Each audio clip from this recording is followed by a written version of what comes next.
नमस्ते मित्रों, हम बात करेंगे सत्यार्थ प्रकाश के ऊपर। पहले ये वीडियो देखिए। सत्यार्थ प्रकाश देखिएगा। अत सत्या, ये वही सत्यार्थ प्रकाश है। इसके आगे अंदर है अत सत्यार्थ प्रकाश है। वेद आदि विधि सदशास्त्र प्रमाणै। वेद विधि, वेद आदि विधि सदशास्त्र प्रमाणै संवित, यानी वेदों आदि सदग्रंथों के आधार पर इसका ये लिखा गया है। किसके द्वारा?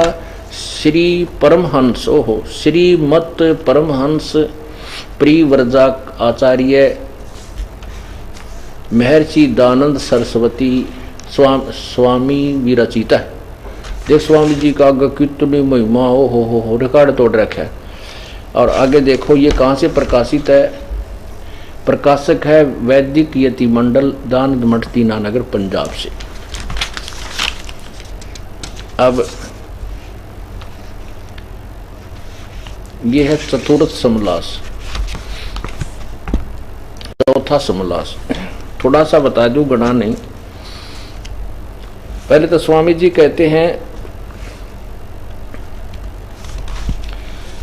कि इन लड़कियों से, यहां देखिएगा 70 पृष्ठ पर यह कहा कि कितने ही, चाहे कितने ही धन धान्य, गाय अजा घोड़े आदि, राज्य श्री आदि से समृद्ध ये कुल हों, तो भी विवाह संबंध में निम्नलिखित 10 कुलों को त्याग दे।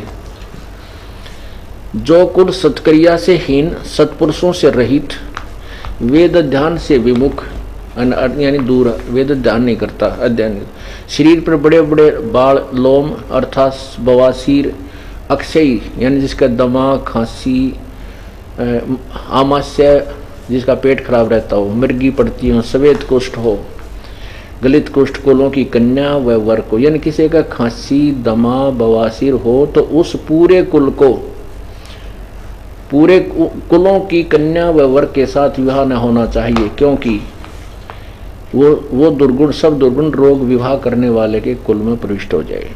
बाबा रामपाल कहते हैं कि यह सत्यार्थ प्रकाश नहीं अपितु सत्यानाश प्रकाश है। इस सत्यानाश प्रकाश ने समाज का सर्वनाश कर दिया है। कितनी बड़ी मूर्खता और पाखंडता और धूर्तता की बात है इस रामपाल की। रामपाल एक नंबर का पाखंडी है। खुद को पढ़ना लिखना आता नहीं, और यह महर्षि दयानंद सरस्वती जी महाराज की सत्यार्थ प्रकाश के प्रारंभ में कैसे पढ़ता है? एक अनपढ़ व्यक्ति की तरह पढ़ता है। कितनी बड़ी इसकी मूर्खता है। अब मैं आपको रामपाल के द्वारा बताए हुए वो श्लोक दिखाना चाहता हूँ, जो मनु जी महाराज के श्लोकों को लेकर महर्षि दयानंद सरस्वती जी ने प्रमाण दिए।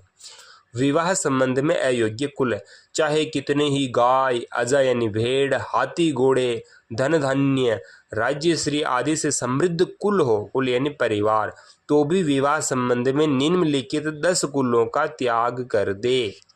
इन 10 कुलों में विवाह नहीं करना चाहिए।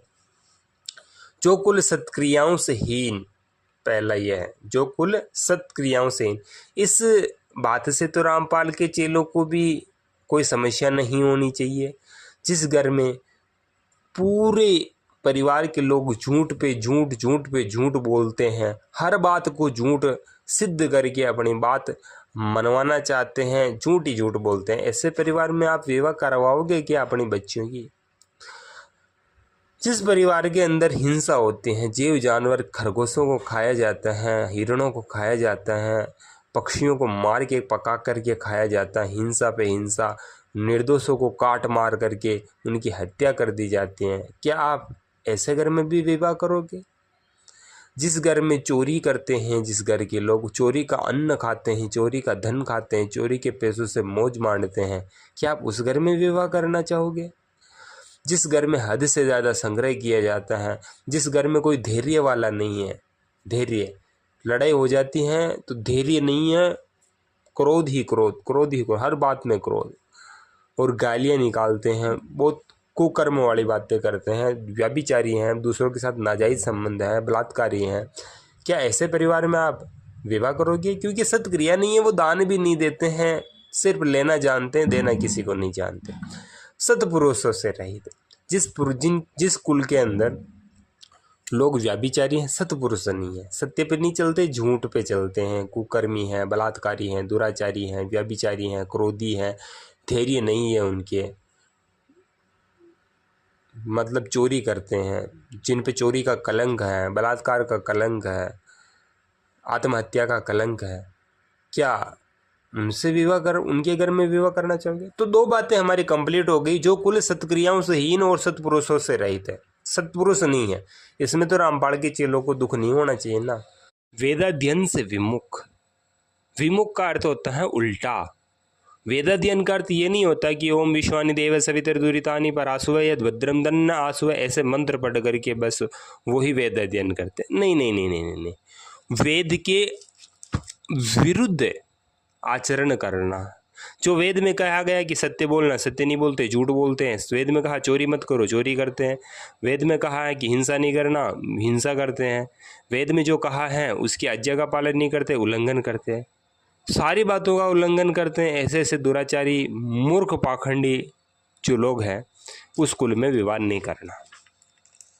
जरूर नहीं कि पढ़ा लिखा ही हो, जो बहुत श्रुत भी तो हो सकता है, जिसने बहुत कुछ सुना है, विद्वान है, तर्कशील ज्ञानी है, आपातकाल में जो अपनी बुद्धि लगा करके आपातकाल से निकल सकता है। ऐसे ऐसे धर्मात्मा लोग भी तो हो सकते हैं ना।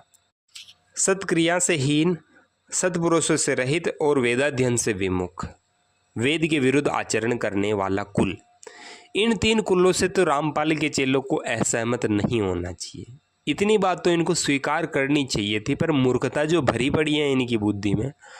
अब रही बात है शरीर पर बड़े बड़े लोम, उस कन्या से विवाह नहीं करना चाहिए जिस कन्या के शरीर पर बड़े बड़े लोम हैं। अब आपके सामने ये चित्र देखिए,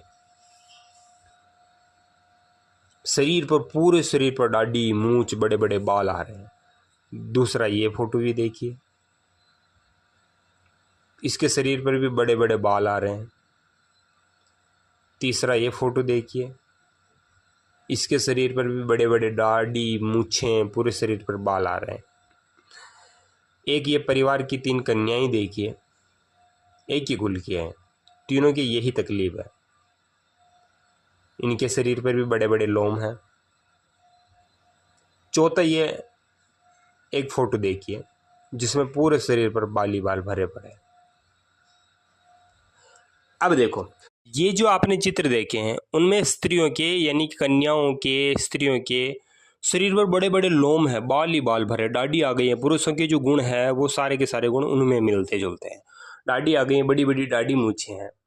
पूरे शरीर पर बड़े बड़े बालों का अत्यधिक बढ़ना एक प्रकार की स्थिति होती है जिसे हिर्सुटिज्म, हिर्सुटिज्म नाम याद रखना आप, हिर्सुटिज्म कहा जाता है। हिर्सुटिज्म महिलाओं में होता है। इसका कारण हार्मोनल असंतुलन होता है, जिसमें एड्रोजन हार्मोन का स्तर बढ़ जाता है।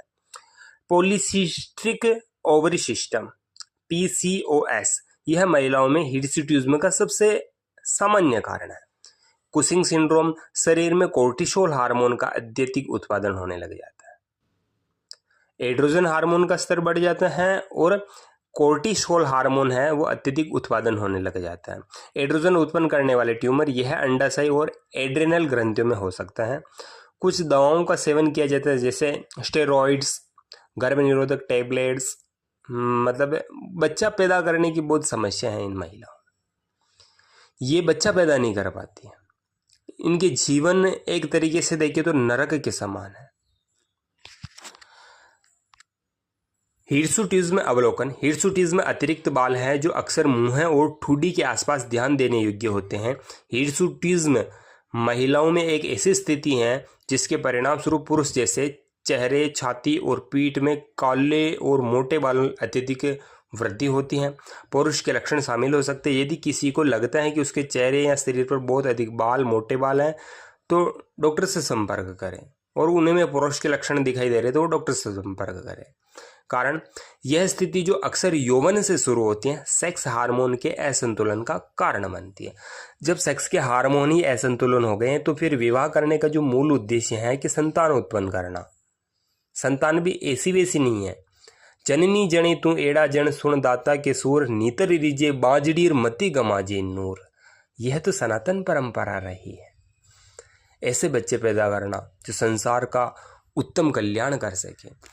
वर्षों से PCOS के परिणाम स्वरूप धीरे धीरे बालों का अत्यधिक बढ़ना, अनियमित पीरियड्स, फिर उसके पीरियड्स जो आते हैं वो 28 की साइकिल में नहीं आते, 28 दिन की, अनियमित में टाइम बिगड़ जाता है, मोटापा, बांझपन और कभी कभी अंडाशय पर कहीं शिष्ट हो सकते हैं। रामपाल की चेली क्या जाने शिष्ट क्या होता है, गांठें हो जाती हैं अंडाशय। यह विरासत में मिली यानी कि आनुवांशिक रोग है।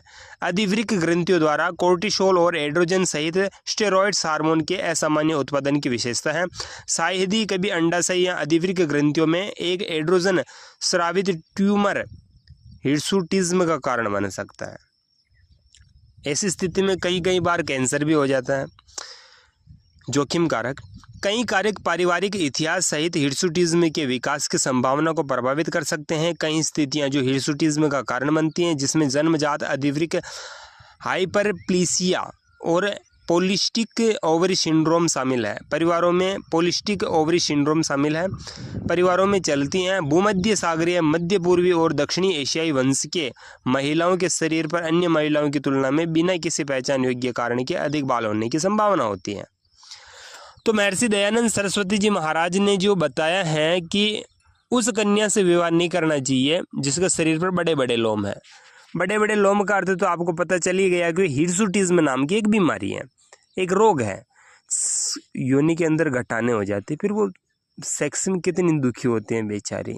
और तुम्हें तो बस उनसे भी विवाह करवाना, तो रामपाल के चेलों का ऐसी लड़कियों से विवाह करो।